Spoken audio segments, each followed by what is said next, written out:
years of age. Last 17 fights, 7 knockouts. Remember, he had that 3-year layoff after the loss to Evander Holyfield.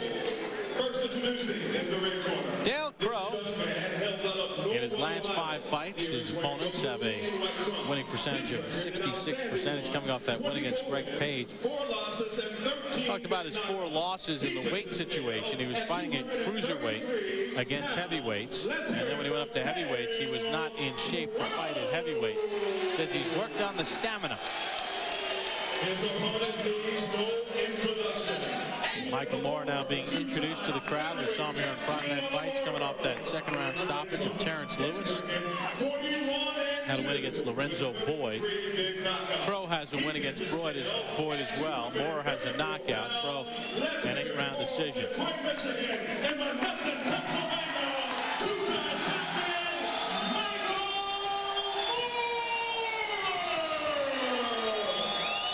So the formalities are done, and we're set for tonight's main event. Saginaw Chippewa Tribe with the rules. A 3 knockdown rule in effect, standing 8 count as well. Fighter can be saved with the bell in the final round only. Only the referee can stop an accidental foul. They'll go to the scorecards after 5 rounds are complete in this 10-rounder. Dale Grable, the referee. There is Michael Moore. Teddy doing the interview with Michael. I noticed you had that championship ring on, Teddy. You and Michael have a tremendous history together. You accomplished quite a bit. He became the first southpaw and the only southpaw ever to win a heavyweight title. Lost it and then won a heavyweight title again in Germany against Axel Schultz. Michael's 2-time former heavyweight champ of the world.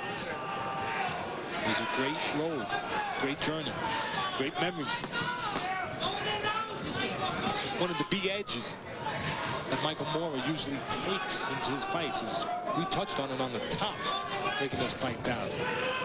Being a southpaw, and that southpaw jab coming at an orthodox fighter, where the orthodox fighter is not used to that jab coming from that angle. That edge, that advantage is not there tonight with Michael Moore. He's in there with the southpaw. Does Moore look a little dry to you? Talking about a dry, you had to bring that up, didn't you? I know. No, I'm just asking. A little bit.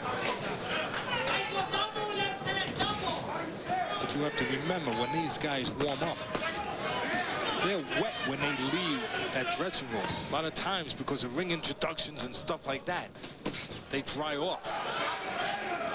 And he has a kind of opponent where Dale Crowe knows he's in 2nd place when it comes to talent and experience. So he's not running across the ring at Michael Moore. He's looking to box. Crowe, he has a better chance of boxing, staying away from the more talented fighter than to go into the blades of the machine. Crowe had 15 amateur bouts. At the age of 17, he fell in love with tough man competition. He lost his eligibility. He had a scholarship to go to Northern Michigan. They had the boxing program. Says he really wasn't ready for college at that point. He got his pro boxing career going in April of 1997. You can see that Crowe has a plan here. You have to give him credit. He doesn't have as much talent as the man in front of him, or near the experience and success as Michael Moore. But he does have a plan to box. Trying to pick spots. Crowe's a clash of heads there. Moore. And there's a cut on the right eyebrow of Crowe. That was from that clash of heads that Michael Moore touched his head. And that can be a problem when southpaws aren't used to fighting each other. Doctor will take a look at it.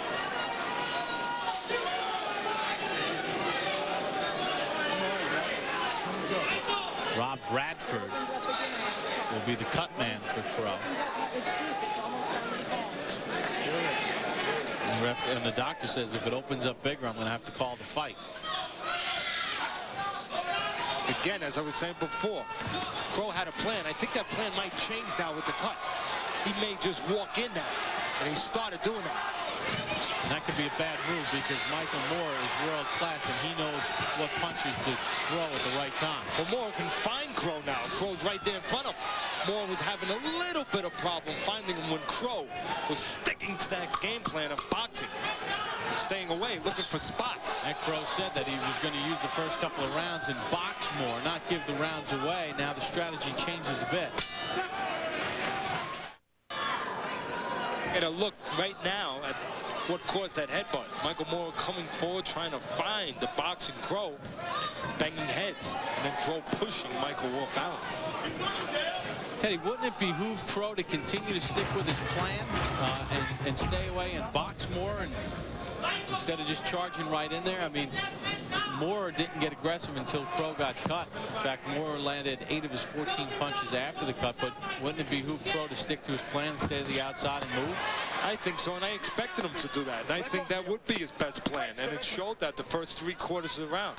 When you're not as talented as the other guy, you don't want to exchange that guy and test that talent so much. You want to find ways to stay away from that talent, even the playing field a little bit. And Crowe can do that by staying away, picking his spots, using his jab, taking advantage of Michael Moore and not having been in the ring with his southpaw too often. But if he exchanges Michael Moore, then that talent of Michael Moore can be displayed in much larger doses. Look, it's weird, Teddy, but it looks like the cut from the clash of heads has taken away some confidence from Dale Crowe. Prior to the cut, he seemed relaxed, he was moving along nicely, and now he seems tentative and a little stiff. Well, he's been away for a long time.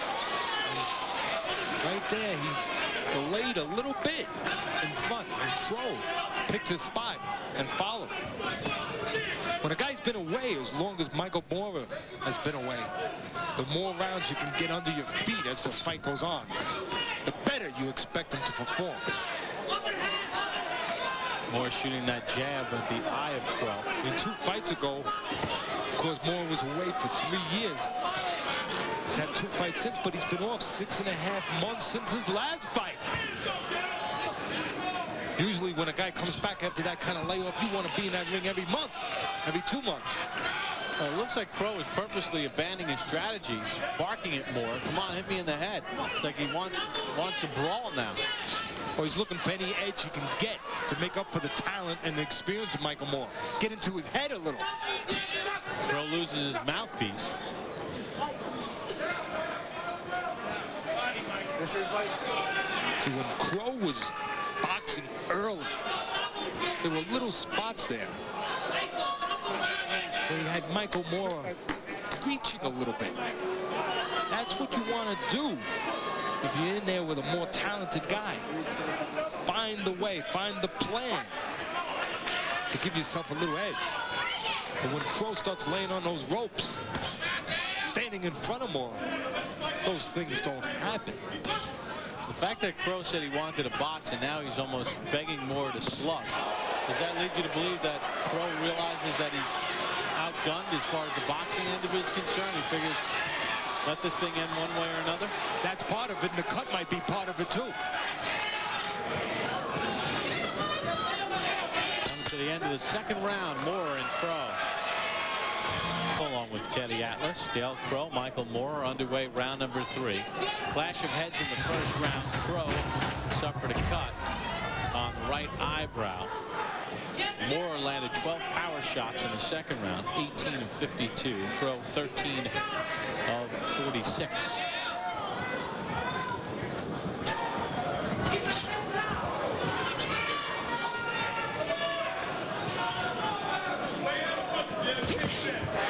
This is where Moore should do some work when he gets inside. One of his strong points has always been his explosive power, his deceptive hand speed, and his technique. He puts punches together short and real well.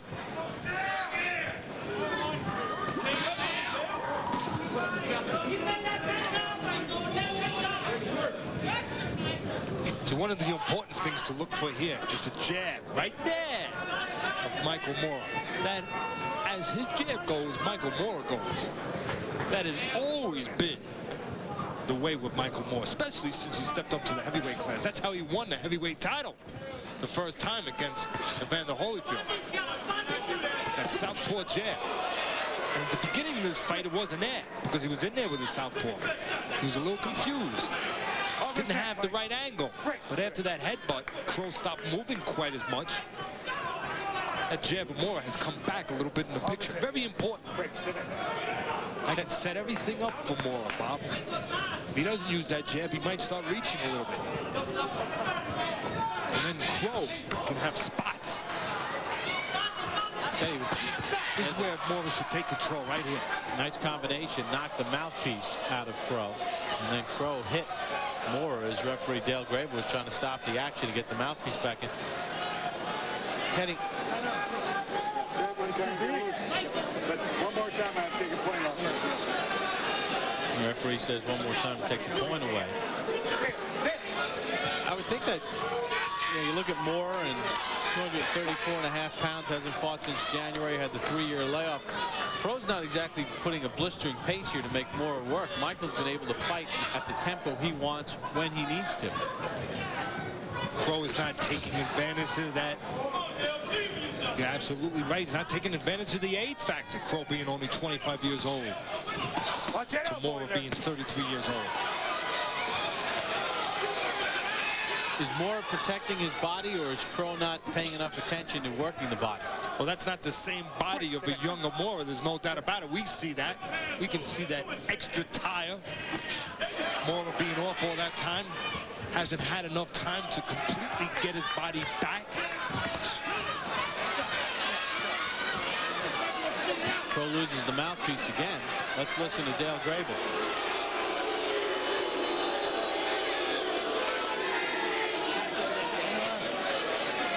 No, got 34. It's taking a point away. Second time the mouthpiece has come out. Or the third time, actually, I believe. Can you deduct a point, though, if the mouthpiece gets punched out? That's a good point there, partner. It's one thing if you're spitting it. It's another thing. It's supposed to be if it's intentional. You're right.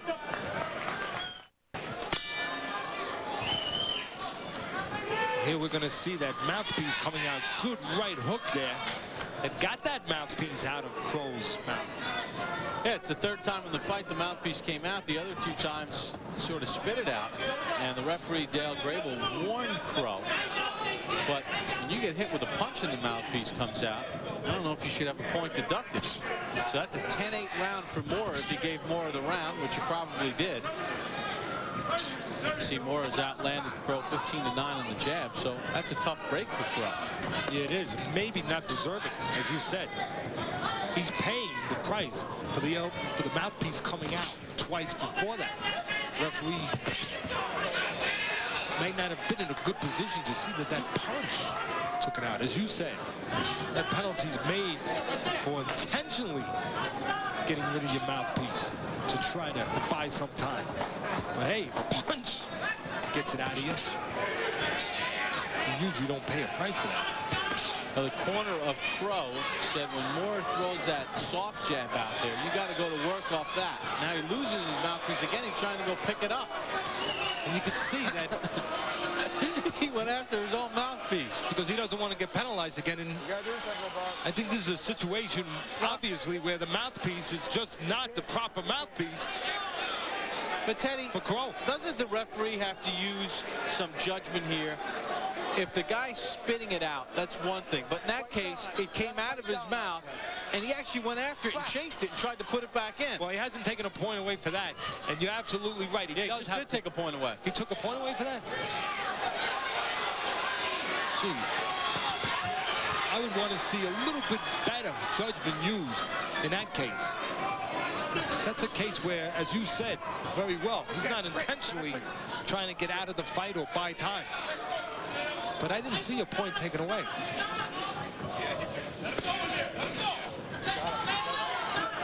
But we're being told that, yes, indeed, as you say correctly, a point was taken away.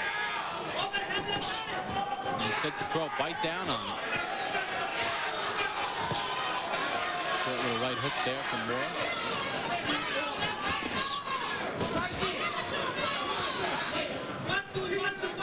you mentioned earlier, is Crowe going to the soft-looking body of Moore enough? And the answer is no, he's not.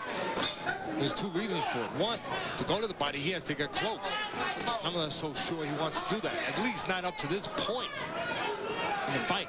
You know, one thing Crowe told us yesterday, he felt that he had the speed advantage. Maybe now that he's in the ring with Moore, he realizes he doesn't necessarily have the quicker hands. But Michael Moore has always had good talent, good physical talent. Part of that good physical talent has been deceptively fast hands. And we do get confirmation the second point was deducted. Crowe losing the mouthpiece. I think Moore can really take control here. Maybe get Crowe out of there, which has never been done before. If Moore stays on him. All Michael Moore. Well, once again, we're looking at where this mouthpiece comes out. And at the end of the round was over already. The mouthpiece, just by him exhaling, Crowe that is, the mouthpiece came flying out. Well, he lost the mouthpiece twice in the first 2 rounds. Dale Grable, the referee, says if it happens again, I'm going to take a point away. Moore hit Crowe with a right hook that knocked the mouthpiece out. And Crowe had a point deducted unfairly, I might add. Now the cut on the right eyebrow has opened up again. And then in the last round, Crowe lost it, and he lost another point. So the doctor again, Lynn Squander, will take a look. And now they're calling the fight. Doctor stopping it. I mean, this is boxing. Yeah, and that cut, quite honestly, and I'm not minimizing it, but that cut is not bleeding, and it's no worse from our viewpoint than it was when it was initially caused. And the doctor, we heard her clearly say, if it gets worse, I will stop it. But from what we can see, it has not gotten worse. Well, half the rounds are not complete, so it's a technical draw because under the rules, half the rounds have to be complete. The eye was cut in the first round from an accidental clash of heads, so they don't go to the scorecards because half the rounds are not complete. Technical draw. So it's going to be a technical draw. I don't know where it is. Here the referee, Dale Grable, talking to the ring announcer, but it's a technical draw because half the rounds are not complete. From what we can see, the cut did not get worse from when it was initially caused. It's not like there's tremendous amount of swelling either. You know, a lot of times these things have to do, obviously, with where we are, what state we're in, who the doctors are, and what the experience of the doctors are. There's the cut on the right eyebrow of Crowe. I mean, there's not a lot of swelling there. It's not like there's a lot of blood running into the eye at this point. You know, we're not doctors, so. No, we're not. There's no doubt about it, and that cut is not on us. But you made a good point before. This is boxing. And we have seen doctors that have let cuts like that, from what we can see, go on. Yeah, like Arturo Gatti in Montreal against Joe Hutchinson. So Michael Moore and Dale Crowe, technical draw with the cut in round 5 from round 1. And the bout is stopped by the doctor. Here's Brian and Max. All right, well, that's a little disappointing. Squander took a look at it and recommended that the fight should be stopped. So it is a technical draw because the bout did not complete 5 rounds due to the accidental cut. And the former 2-time heavyweight champion of the world, Michael Moore, joins us right now at ringside. And Michael, you surprised that it was stopped? I mean, you've been in this game a long time. We've seen a lot worse cuts, like every Arturo Gatti fight. Were you surprised that Crowe wasn't allowed to continue at least a little longer? First of all, I got to say hi to my son. Hey, buddy, Daddy will call you in a minute. I didn't want it to end this way. I don't think the ref is used to seeing blood like that. I mean, it was a cut on the end of the eye. You know, I mean. And there was no swelling. Things happen. No swelling. Blood wasn't running in his eye. I didn't give it time to run in his eye. You know, but that's a part of the game. Michael, you mentioned that you just said the ref. Maybe you mean the doctor. Not used to seeing that. Excuse me, the doctor. Yeah, because you mentioned to me before that at yesterday's physical that this doctor mentioned to you. What did she mention? Right. She's new to the game of boxing. And she had never done a fight before. Right. I don't believe she's done it, but that's the way I interpreted it. But I mean, you see blood like that, you can't stop it because you see blood. can't do that. This is boxing. You're going to have that. I mean, we're not minimizing the cuts. There were 2 cuts, we should say that. We just saw that. Right. We were saying 1. But they look like they were under control, and as you said, we've seen worse. Right. I mean, like I said, I didn't want it to end this way. I mean, my performance tonight shows that I'm ready to take a step up. I'm ready to get back into the ring. I'm going to go take a week off and go right back into training. I'm sure you would have wanted more rounds. Oh, absolutely. Just to get the work in. Now, you've been getting good work in California in Freddie Roach's camp, and he's done a very good job. Where do you feel the improvement since the layoff? I just feel mentally, I'm back. Excuse me, I quit drinking. I'm ready to continue because my mind frame is right like it was before when I loved the game. Excuse me. And, excuse me, wow. I'm back. You know, I feel it. I feel it in my heart. I feel it in my head, you know. All that burping, you better lose a few more pounds. That's that water. Because you've got a few more to get down. Oh, yeah, I'll get down, but the cup make it look bigger than what it is. I see what it is. It's flesh. Let's not talk about You stomachs. can't build it. Now, listen, Michael, you fought in January. Now you're fighting here at the end of July. Would you like to be just a little more busy, fight a little bit more frequently? Oh, yeah, hopefully I can get 2 more fights by the end of the year. Hopefully, because I'm going to get back into it. I mean, I'm not no punk in this game, and people know that. I'm going to be back. Now, Holyfield Ruiz postponed. They're talking Lewis Rockman again. Where do you see yourself fitting into this whole picture by the end of the year or early next year? Because you're a name. You're a former 2-time heavyweight champion, legitimate heavyweight champion, not a fabricated one. Do you expect your phone to start to ring soon? Oh, I'm sure it's going to ring tonight. I mean, they see determination in my eyes, the way I'm talking, the skills that I have inside the ring. I mean, I'm back. You can't doubt that. Okay. Name a name. If there was a guy that you think fits you out there, there's a few of them out there. Name a name that you would like. I don't follow the game like that. Who do you think? There's a few guys out there. There's guys that I think could fit into you that are a little bit raw in certain areas.